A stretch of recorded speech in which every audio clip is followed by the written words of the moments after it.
Hey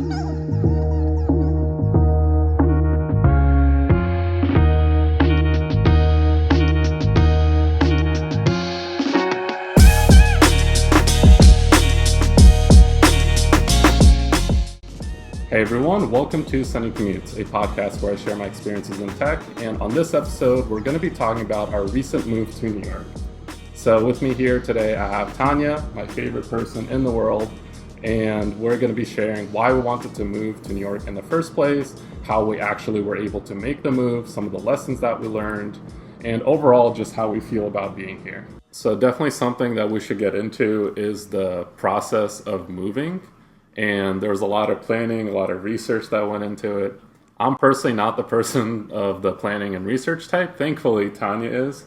So she got it on lock. Planner in chief. And there's a lot of research that you did. So what's some resources? What are some things that you looked into?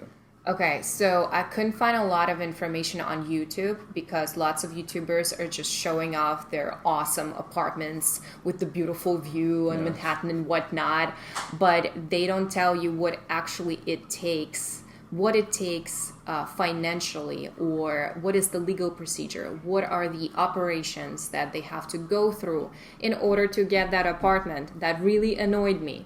I think the only thing I found, someone mentioned how much their apartment would cost them. That's one thing. Also, someone mentioned that it takes 40 times your annualized salary. You have to prove that you're making 40 times the monthly rent. The monthly rent. Thank you. Mm-hmm. Exactly. So it's very important to look for resources that are a little bit more informative, and besides showing you the beautiful life in New York City and what you can achieve over here, actually would tell you how to get there. I used Coming to NYC podcast. Mm-hmm. It's a family of 4. They do have 2 small children, so that affected their decision a lot on what they were looking for saving on and what they could not compromise saving-wise. So there was a lot of advice out there that you looked into, I bet, mm-hmm. and probably good advice, bad advice, but specifically, what sort of bad advice did you come across? A couple of things. Hire a broker. Don't hire a broker.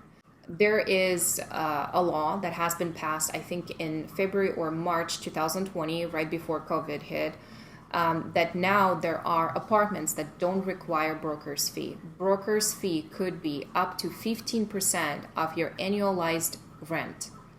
It's thousands and thousands of dollars. Do you really want to give all of your hard earned money, your dollars, to the person who literally turns the key, opens up the door, and then sits there on their phone the entire time while you are mindlessly walking through, 300 square feet of an apartment in Manhattan? We decided to go with a different kind of route. Because we were coming in from outside of the state, we did not have a luxury of being here for a number of days and touring apartments that are owners' rentals, meaning there is a person, he's a real guy or girl, they have an apartment in the city that they are renting out, either through the agency, so they're going to use a broker, or on their own. Or there is a company, a big company that has a couple of units, and usually it's an entire building where every single unit is a rental property. So one of the advices that we've got from a person who used to live here is to not go with the company because they're scammers and whatnot, or because the prices are not market competitive with the owner-owned apartments. So someone gave us advice to go with the actual owners and pay the broker fee because there's no way around it. This is what we have to do. We decided against it. We went with the big company that had a couple of properties, a couple of buildings, and we chose a unit that we originally did not select. We actually found a unit on Streeteasycom, which is another recommendation. Don't use apartments.com or some other resources that you might be using if you're located in Dallas or in Charlotte. For New York specifically, and I learned this on the news actually when we were staying in New York in October, to use Streeteasy.com. So Streeteasy.com is not only for sales, but also for rentals. Not sponsored, by the way. This is just like real advice. So on Streeteasy.com, I found one apartment unit within a bigger building that we really liked. And it was in actually the same kind of area where we currently are. So we selected already the unit and we started talking to their in-house broker, which is a big difference with the outside broker fee apartment. In no broker fee apartments, which is the filter that you select in the Streeteasy website, in no broker fee apartments, usually there is a real broker who's going to work with you, but they're being paid by this building's company. So like this rental unit is part of the entire building of rental units, and it belongs to a company who has a couple of rental buildings like this. They have brokers available who work from 9 to 6, and they're being paid salary, so you don't have to pay them separately, which is awesome. They're being already paid by the company. Exactly. Right. So you it's don't not have coming to pay out of them. our pockets. Yeah. Exactly. So we don't have to pay them commission or anything like that. So we worked with our broker, and that's another thing that was good. Or what? Remember, there was a rule. We heard about this from other folks, but first time that we heard about this was coming to NYC podcast. That's why I recommend them so much. Even if you decide to go a different path, still listen to them first, just so you know what are the resources that you could use. Right, yeah. So this couple, they mentioned that they had to fly to NYC multiple times and stay at the Airbnbs because it is required to see the apartment and go on tour physically before you can actually rent it out. And it is true, at least it was true before quarantine. You had to physically go before you even signed the lease and see the apartment for yourself.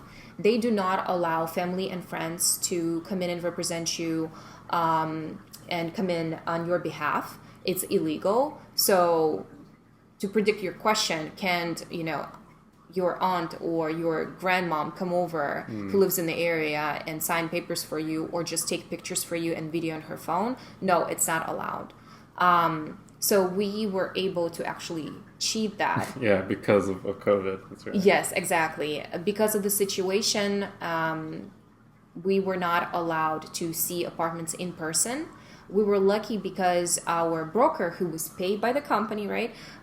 She filmed video tours on her phone, and every apartment that they had available at that time in all of the different buildings that belonged to that company, she posted it on YouTube. And we could see everything because she would come in, she would show us the kitchen, bathroom, everything else. And how we found our apartment. Well, we ended up looking at that other building that you were talking about. And we were looking at the video tour on YouTube. And then, the related videos are there. So we're like, oh, let's click on this. Oh, they do have the same, type of room on another but floor. It's even bigger, yeah. And I'm like, oh, this view is really good. Wait, this is a different building. Yes. And then we ended up getting, this apartment in that location. That was magical. Yeah. So always do your research and dig a little bit deeper because it might pay off. We were looking at a completely different apartment where the windows were facing the wall of another building right next to it. But we really liked the area and we liked the price. We were also searching for a bigger square footage because, as you might imagine, it's quite difficult when you live in a smaller city where square footage usually per dollar is in a much better ratio. So unfortunately for us, it meant that we need to downsize a lot, which is something that we did, and we will talk about that probably in another podcast. Yeah. We'll get into those types of details and more in the future, but when it comes to YouTube really helped us out. The best real estate app. For sure. Because we found the channel of that broker's company, and we literally started looking at every single tour because all of them were public. They did not block them. So quick tip for you if you're a broker at the agency. Block your videos so that they can be shown only to a specific user. Because otherwise you'll have Tanya and Sunny looking at your other properties and booking the best property you've got. That's pretty funny, honestly. At that time, this was honestly, I remember first looking through all of the videos, and we were about to sign papers for a completely different building, completely different apartment. And that apartment would have been a studio. We would have zero separation. And at that time, we didn't even know how long COVID will last. So we thought, oh, it's another month or so. Well, we were like, okay, we have to compromise. We might have to get a studio. Break off. We're talking about like sectioning off the bedroom with like furniture. And then we found out that would be illegal. That's another thing for you guys. If you think that you can cheat the system by creating a wall separation in your studio rental, it will be illegal, I guarantee you. It's like deemed unsafe or something like that. It is deemed a fire hazard. You can have something like a partial separation, but then again, sound will travel. You will also most likely see through it. We were in a loft before, and then COVID happened. We're both working. She's in the bedroom. I'm in the living room area. You could hear everything. Everything. So you can't have a meeting at the same time. Just simple things like that. And we did have meetings at the same time. Yeah. So sometimes I would have to like hide in the bathroom to take the call because my conference call would require like a higher concentration. I would be presenting or demoing something for my tech team, and that's why I need complete silence. But then he has his demo or something is going on. He has I also have Zoom playing, so I got the camera, so we're all trying to like coordinate. It's not a fun thing. Exactly. But for this apartment, it was the same price. And we got the bedroom with it. And we got higher square footage. Yeah. And the view, which I posted on my Twitter recently. Everyone like absolutely loves that view. Yeah, we will show you how it looks like. It's absolutely amazing. The minute we saw that tour on YouTube and we saw that view, we realized, oh my God, this is a golden nugget. We need to get this apartment. Yeah. Let's talk about you and me. Let's talk about move, baby. Oh my God, the freaking movers. I am not talking about this part. It's all on you. I hate this part. So ended up, once we secured the apartment, we actually need to move our stuff to New York. Both of us did not have an experience of dealing with movers between two different states. So started looking, and as soon as I entered my information on like one website, dispersed all the information out to different movers, they're just calling me left and right. And what annoyed me was the different quotes that they were giving me. Anywhere from like $1,000 to $8,000 or higher. How could it be possible? So that's a very big range, $1,000 and $8,000. Yeah, and I was very confused. I was new to this. So really it ends up being like if they want to charge you more, they just charge you more. It's not like it's per square footage that they all charge the same amount. And also what they will try to do is they'll try to get you to sign the contract. Because once they get your name on it, they can just do whatever they want. You remember reading the contract that we got for the movers. Yeah. Didn't like protect our belongings, didn't protect us, didn't secure the delivery date, none of that stuff. None of the movers, and it's very important to know that you are going to most likely find a good company with good rating and good reviews. Yeah. Just so you know, this is just the broker for the moving agency that will actually move you. So the broker agency is going to provide you a very lowball amount, a quote for, let's say, $1,000 or $2,000 for your entire one-bedroom apartment, for instance. But then the actual agency who's going to do the move, they come on board. Your broker will promise you and lie to you that they are the ones who are going to do the move. And then towards the very end, when you cannot back away because you have already signed the papers and the movers are coming in the next day, they will tell you the truth that it's an outsourced moving agency that will come in and will actually do the move for you. Yeah, and I asked multiple times, because there are a lot of questions for me. They absolutely lied just to get your name on the contract. So they lied, like asked them, are you a broker? Just straight up directly ask them, are you a broker? Who's going to be doing the move? Where's the truck that's going to be coming here? And they will still lie to you. And they absolutely lied to me. Even if you're going to straight up ask them, you have done your research, you found the agency that has good reviews, and you crossed out agencies that have bad reviews and horrible reviews online. They keep changing their LLC names. A lot of them come from Texas.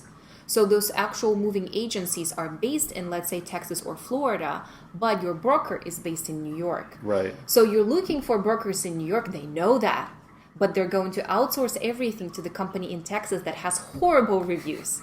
I remember looking at the that. office for that New York broker, and I'm like, okay, looks like a legitimate office. Yes. But then once they told me, okay, this is the company that's actually going to be doing the move, I looked it up, and they actually had like 3 different locations, all Texas-based, and middle all of horrible nowhere. reviews. And oh, all terrible, horrible terrible. reviews.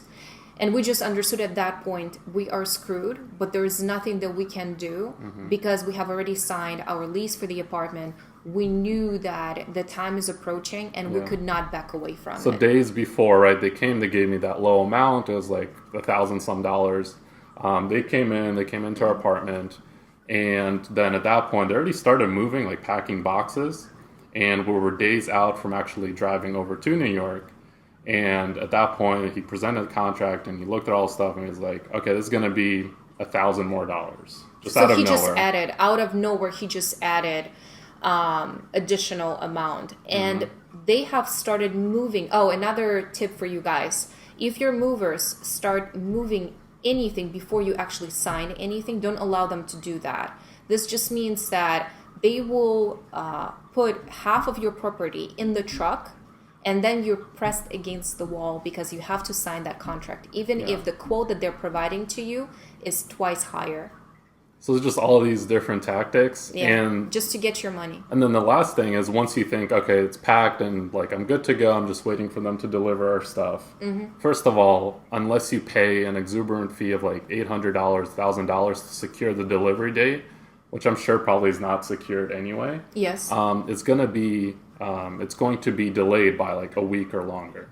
And they're going to be holding your stuff in some storage facility, potentially charging you for that storage. Watch out for that too. Yeah. So you think, okay, I'm going to sign this contract and it says that the delivery date is, let's say, August 25th. Just so you know, it's not August 25th. It's the range between August 25th and 10 days or even 14 days away from that date.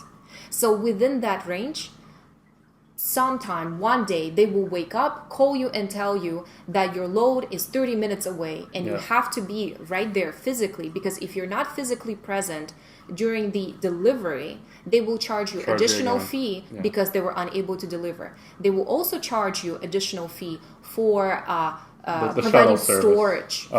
Storage because you did not accept delivery, so they had to store your items for additional day.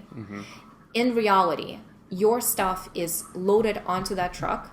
They're not paying any kind of storage fee. They're not actually taking your items out of the truck. It's still in the truck, and they're still charging you money for rescheduling delivery and for storing your items. Now, you thought it was all over at that point in terms of all the fees. No, especially if you're on Manhattan or congested city like this. There's no parking for a truck right outside, right? Yeah. And even though they can pack your stuff on a small truck and just have your stuff, not shared with anyone else on a small truck to begin with. Oh, that's another thing. Yeah. Right? They shared with other people's stuff on a big truck. They lied to us about that too, because we found out on, again, like different forums, different resources online, we found out that it's important to ask your movers, they're going to pack everything and put it in just one truck, and one truck will have only our items, or is it going to be a shared truck with the items for other renters, for other people who are moving? They told us that it's going to be just for us. It was a lie. It was because they ended up having to get a different truck. They didn't have the right size, and remember when they brought in other people's stuff? Oh, what do you mean? They brought in we got fan. We got someone else's fan. And there was something else, workout mat. Yeah.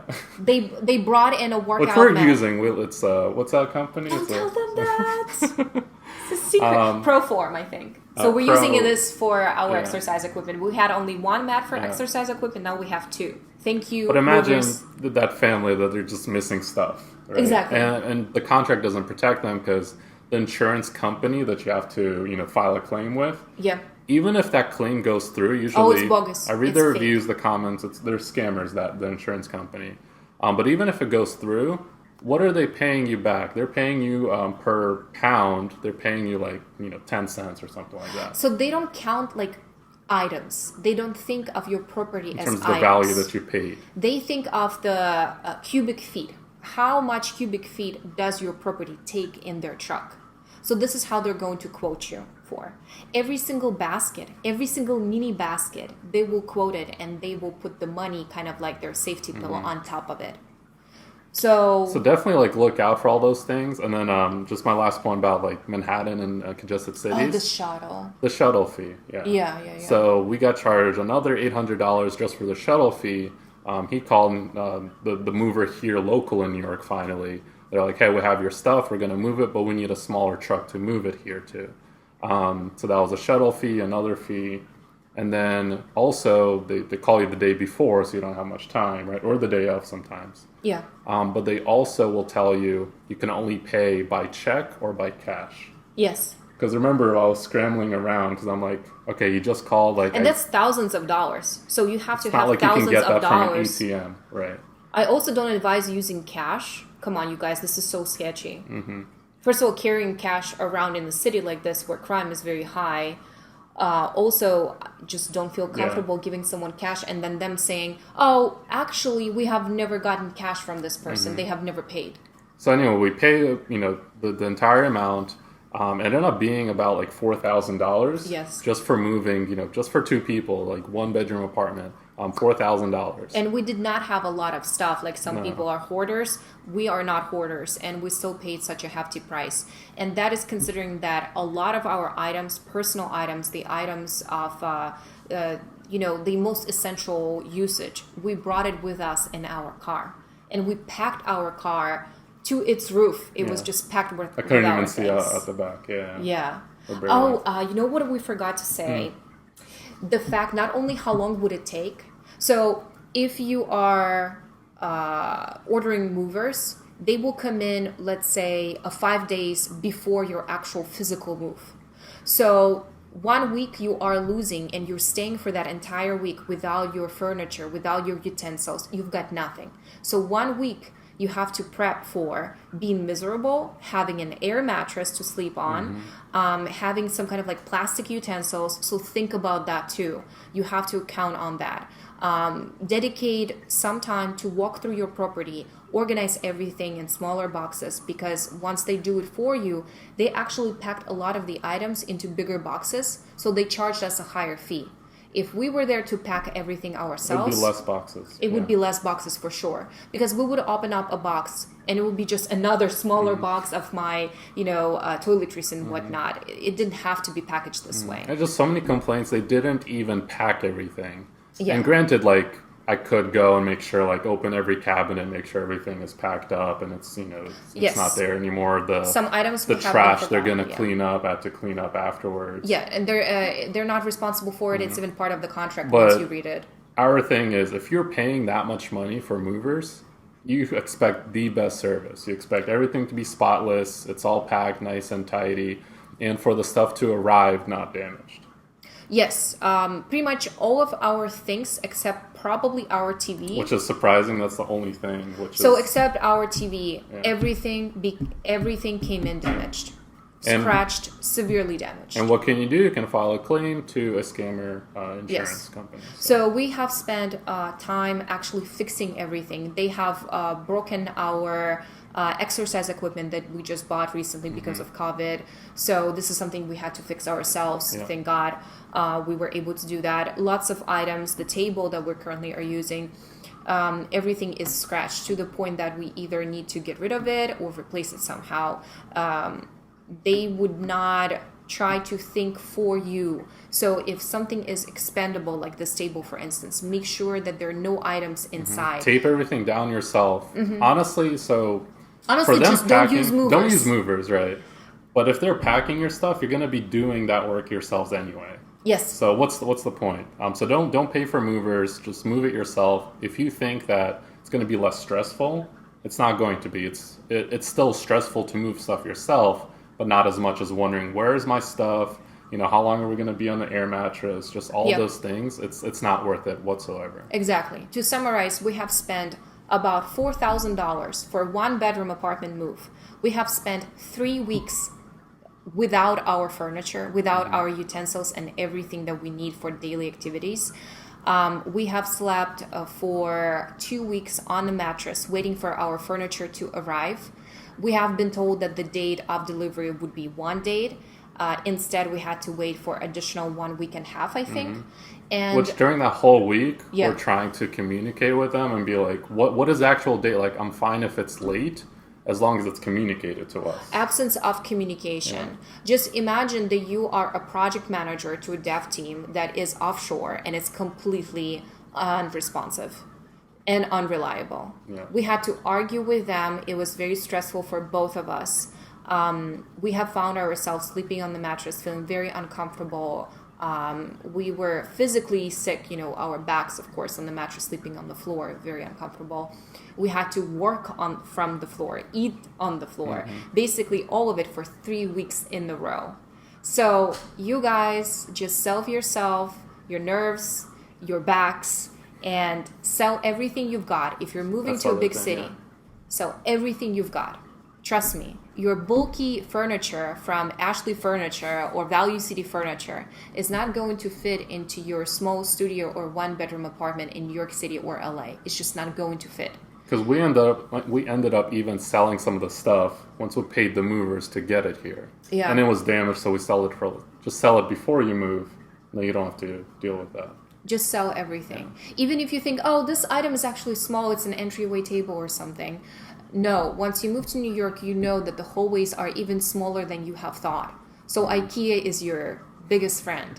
And if you don't already have IKEA furniture or furniture that is very small, and it's mostly in the South, it is supersized everything, right? So try to sell your furniture. If you cannot sell it, move it yourself. Even if it takes you twice to actually travel and drive back and forth from, let's say, Raleigh or Charlotte, North Carolina, up to New York and commit 2 days to it, you are still in a much better shape. You are saving thousands of dollars, and also you know that you are in control. Exactly. In retrospect, I wish we'd done that. Yeah, in retrospect, don't listen to people who are telling you you're going to be much safer if you're not moving yourself. The two of us can easily lift up everything we've got over here, all of the furniture, and the two of us could have had maybe some stress around those 2 days of moving, but we would have been fine and we would have been in total control of when the delivery will happen. Yeah.